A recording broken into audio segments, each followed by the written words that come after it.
Welcome to signature ecom solutions. I am Rishi. आज की video में हम लोग बात करेंगे इन टोटल जीएसटी के बारे में। आप में से बहुत सारे सेलर का मेरे से सवाल रहता है कि सर हम अमेजोन पे बेच रहे हैं, फ्लिपकार्ट पे बेच रहे हैं या मीशो पे, किसी भी पोर्टल पे अगर आप बेच रहे हो तो आपको पता होगा कि आपको जीएसटी पे करना पड़ता है। और जीएसटी दो पार्ट में लगता है, पहला आपके प्रोडक्ट पे और दूसरा आपकी सर्विस पे। आप ऑब्वियसली मीशो हो, फ्लिपकार्ट, अमेजोन की जो शिपिंग सर्विस है उसको भी आप यूज करते हो तो उस पर भी जीएसटी लगता है, राइट। हर प्रोडक्ट का कैटेगरी अलग अलग होता है, हर प्रोडक्ट का जो जीएसटी स्लैब है वो अलग अलग होता है, तो इस हिसाब से आपको जीएसटी डिडक्शन होता है। अब उसका टोटल क्लेमिंग क्या होता है, क्या प्रोसेस रहता है, वो सारा मैं आज की वीडियो में आपको बताने वाला हूँ। तो आपको पता होगा, जैसे हम कोई भी एक प्रोडक्ट जो आपने सेल किया है उसका पेमेंट ओपन कर लेते हैं एक बार, वहां से हमें काफी क्लियर ये चीज हो जाएगी। मान के चलिए एक प्रोडक्ट हम यहाँ से ओपन कर लेते हैं, जस्ट अ सेकेंड। ओके, कोई भी लास्ट पेमेंट, नेक्स्ट पेमेंट या आउटस्टैंडिंग पेमेंट को आप ओपन कर लीजिए। यहाँ पे मैं व्यू डिटेल पे ओपन कर लेता हूँ और इसमें कोई भी ट्रांजेक्शन जहाँ पे आपको पेमेंट हुई है उसको हम ओपन कर लेते हैं।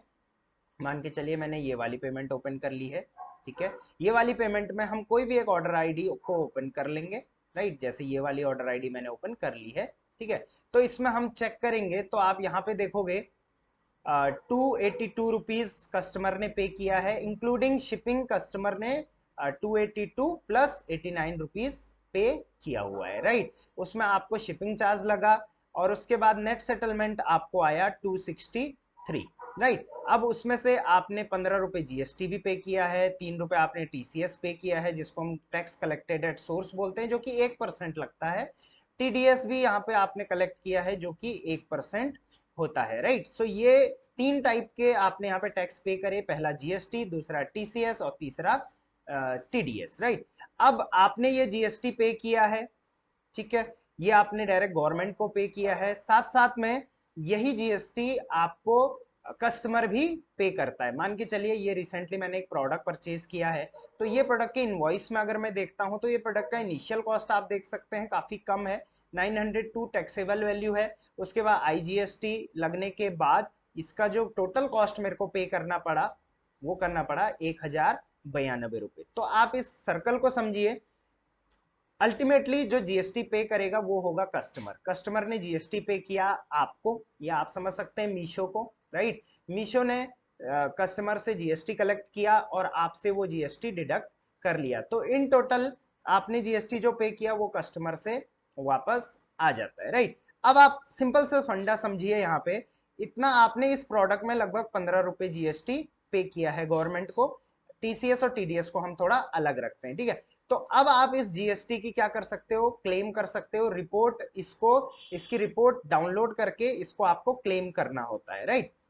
अब किस तरीके से वो प्रोसेस होता है वो मैं बताता हूं आपको। यहाँ पे डाउनलोड का ऑप्शन होता है, यहाँ से जीएसटी रिपोर्ट आप डाउनलोड कर सकते हैं। अब जीएसटी रिपोर्ट अगर आपको डाउनलोड करनी है तो 2022 की अगर आपको करनी है तो यहाँ से आप कर सकते हो, राइट। वैसे ही आप फ्लिपकार्ट, अमेजोन पे भी रिपोर्ट सेक्शन में जाके ये रिपोर्ट्स डाउनलोड कर सकते हो, राइट। अब 2022 का यहाँ पे सिर्फ 2022 का आपको मिलेगा। आप कोई भी मंथ सेलेक्ट करके 2022 की रिपोर्ट डाउनलोड कर सकते हैं। अगर आपको 2021 का करना है, इससे पीछे का करना है, तो उसके लिए आप टिकट जनरेट करके, यहाँ पे क्लिक हियर लिखा हुआ है, इस पे क्लिक करके आप अलग से टिकट जनरेट करके यहाँ पे लिखिए कि भाई मुझे इस मंथ का करना है, इस मंथ का चाहिए, तो आपको वो रिपोर्ट मिल जाएगी, ठीक है। अब अगेन हम लोग यहाँ पे पेमेंट में आ जाते हैं, डाउनलोड पे आ जाते हैं, जीएसटी रिपोर्ट पे आ जाते हैं।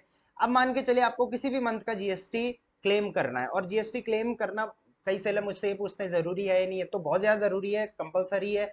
क्यों? क्योंकि कस्टमर ने जीएसटी पे किया है, आपने भी जीएसटी उसके लिए दिया है, राइट। जो जीएसटी आपने कस्टमर से लिया था वो आपने गवर्नमेंट को पे बैक किया है, इसका आपका प्रूफ आपको देना पड़ता है, ठीक है। तो इसका प्रूफ है ये रिपोर्ट्स, ठीक है। तो इन रिपोर्ट्स को, आपके पास तो ये रिपोर्ट आ गई, लेकिन यही रिपोर्ट आपको अपने जीएसटी पोर्टल में क्लेम करनी पड़ेगी, ताकि गवर्नमेंट को पता चल जाए कि आप रेगुलर जीएसटी भर रहे हो, रेगुलर जीएसटी पे कर रहे हो। तो हर महीने के 10 तारीख से पहले पहले आपको जीएसटी क्लेम करना होता है, अदरवाइज उस पर फिर लेट चार्जेस लगते हैं, ठीक है। उसके लिए आप अपने सीए से बात कर लीजिएगा। लोकल एरिया में भी आपका बहुत सारे सीए होते हैं, आप उनसे कनेक्ट कर सकते हो। दोस्ती यारी में भी कुछ सीए हो सकते हैं, रिलेटिव्स वगैरह में, तो वहां पे आप देख सकते हो, उनसे आप बेटर नॉलेज इसकी ले सकते हो कि क्लेम होता कैसे है। वो आपको क्लेम करके भी दे देंगे मंथली बेसिस पे, उसके वो कुछ चार्जेस लेते हैं, वो आप जरूर कर लीजिएगा, ठीक है। तो जीएसटी क्लेम करना जरूरी है। अब मैं यहाँ पे बता देता हूँ, जनवरी, फेब, मार्च, अप्रैल, अगस्त तक का आप कर सकते हो रिपोर्ट जनरेट। अब मान के चलिए अभी क्या चल रहा है, सितंबर चल रहा है।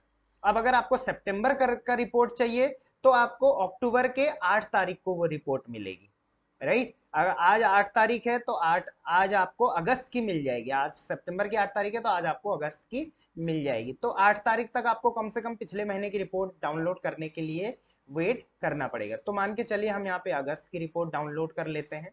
ये मैंने डाउनलोड के ऑप्शन पे क्लिक किया तो तुरंत मेरे पास ये जिप फाइल ओपन होके आ जाएगी। अगर मैं इसको ओपन करूं जिप फाइल को एक बार, तो यहाँ पे आप देखोगे एड रेवेन्यू, जो आपने एड में अपना एड भी चलाया था, आपने एक्सपेंडिचर एड में किया था, तो एड का एक्सपेंडिचर में भी जीएसटी लगता है, ठीक है। तो वो भी आपका क्लेम में जाएगा। उसके बाद फॉरवर्ड में, रिवर्स में, जितने भी आप पे जैसे शिपिंग चार्जेस पे लग जाता है, कमीशन पे लगता है, तो उन सब पे मिला के जो भी जीएसटी लगा हुआ है उसकी शीट यहाँ पर है। अब इनमें आपको कोई छेड़छाड़ नहीं करनी है, आपको डायरेक्ट ये जिप फाइल जो डाउनलोड हुई थी ये अपने सीए को पास कर देनी है, और सीए खुद ब खुद इसको क्लेम आपकी जीएसटी पोर्टल पे जाके यहाँ पे लॉगिन करके वो आपका जीएसटी क्लेम कर लेगा। एक बार जीएसटी क्लेम कर लेता है तो आप उससे कंफर्म करिए 10 तारीख से पहले पहले कि जीएसटी क्लेम हो गया है या नहीं हुआ है। इसके साथ साथ अब ये तो बात हुई जीएसटी की, आपने जीएसटी को क्लेम कर दिया। अब गवर्नमेंट के पास प्रूफ हो गया कि ठीक है आप जीएसटी रेगुलर बेसिस पे क्लेम कर रहे हो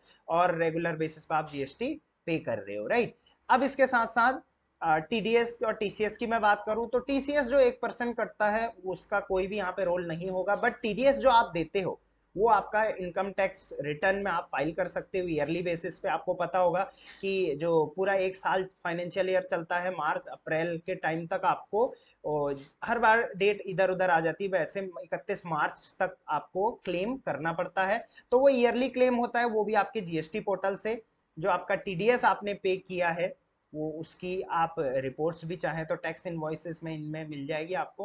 वैसे एग्जैक्टली यहाँ पे आपका जो सीए है वही इसको करेगा, जो जीएसटी पोर्टल है उस पर लॉग इन करके आपका जो टीडीएस जो आपने पे किया है, हर प्रोडक्ट पे आप 1% कर रहे हो तो ऑब्वियसली वो पूरे साल भर में कई टाइम पे 50,000 1 लाख तक भी पहुंच जाता है, तो उसको क्लेम करके आप उसका इनकम टैक्स रिटर्न ले सकते हो। तो ऑब्वियसली वो भी आपकी एक इनकम हो जाती है। बाकी जीएसटी आपको क्लेम करना है रेगुलर बेसिस पे, वो गवर्नमेंट के प्रूफ के लिए होता है, वो आपको नहीं मिलेगा।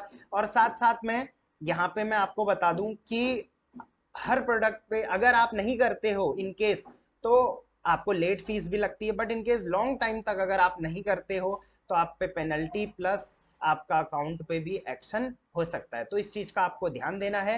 चाहे आप फ्लिपकार्ट, अमेजॉन, मीशो कहीं भी सेल कर रहे हैं, जीएसटी का आपको ध्यान देना है रेगुलर बेसिस पे। अगर आप एक स्मॉल स्केल में अभी सेलर हैं तो आप किसी सीए से बात करिए कि दो मेरा कम काम है, बाकी लॉन्ग टर्म में आप उसको क्लेम कर सकते हो, उस हिसाब से वो आपको फीस बता देगा, राइट। और साथ साथ में जीएसटी जरूरी है ऑनलाइन पे सेलिंग के लिए, आपको पता ही होगा। अगर आप बुक सेल कर रहे हैं तब वो अलग बात है, बट विदाउट बुक्स के अलावा कोई भी सेल कर रहे हैं तो वहां पे आपको जीएसटी का ये पूरा खेल होने वाला है, राइट। आई होप जीएसटी का जितना भी यहाँ पे प्रोसेस है वो आप समझ गए होंगे।